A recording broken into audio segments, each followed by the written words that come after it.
నేటిదిన వాక్య ధ్యానం కొరకు ప్రోవర్బ్స్ చాప్టర్ 13 వర్స్ 11, సామెతల గ్రంథం 13వ అధ్యాయము 11వ వచనంలోని 2వ వాక్యాన్ని చదువుకుందాం. కష్టము చేసి కూర్చుకొనువాడు తన ఆస్తిని వృద్ధి చేసుకొనును. వాక్య ధ్యానం కొరకే ప్రార్థన. కృపగల తండ్రి, వందనాలు. నేడు చదవబడిన ఈ వాక్య భాగం ద్వారా మాతో మాట్లాడి బలపరచండి. యేసుక్రీస్తు నామములో ప్రార్థిస్తున్నాను తండ్రి, ఆమెన్. చదవబడిన ఈ వాక్య భాగంలో కష్టము చేసి కూర్చుకొని వానికి కలుగు ఆశీర్వాదాన్ని ఇక్కడ మనం చూస్తూ ఉన్నాం.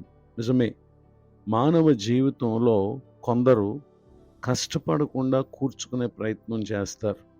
ఆ కారణం చేత వారు ఎంత సమకూర్చుకొనినా అది వారికి ఎంత మాత్రం కూడా ఆశీర్వాదం కాదు. కష్టము చేసి కూర్చుకునేటటువంటి మనసు ఎవరు కలిగి ఉంటారు? ఆ విధమైనటువంటి మనసు కలిగి ఉండటం ద్వారా ఈ దీవెన పొందటానికి గల కారణం ఏంటంటే, సామ్స్ 128 1 and 2 స్టాంజాస్, 128వ కీర్తన 1-2 చరణాలు.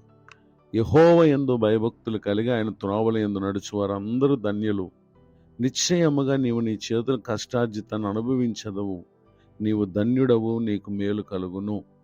చదవబడినటువంటి ఈ వాక్య భాగంలో ప్రభు పట్ల ఎవరైతే భయభక్తులు కలిగి ఉంటారో వారు తమ కష్టార్జితాన్ని అనుభవిస్తారు.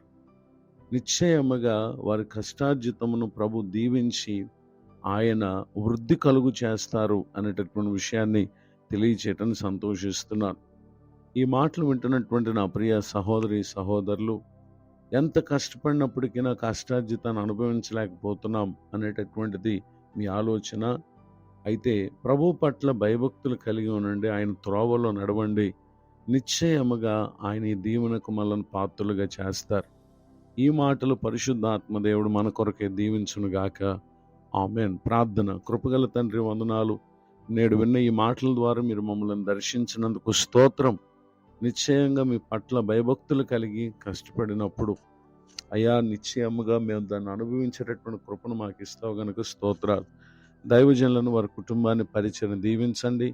నూతన సంవత్సర దయాకిరీటను పొందిన మా ప్రియులు ఆశీర్వదించండి. కృపాక్షములు ప్రతి ఒక్కరికి అనుగ్రహించి మేలు చేయమని యేసుక్రీస్తు నామములో ప్రార్థిస్తున్నాను తండ్రి, ఆమేన్. తండ్రి, కుమార, పరిశుద్ధాత్మ దేవుడితోడు నడిపించునుగాక, ఆమేన్.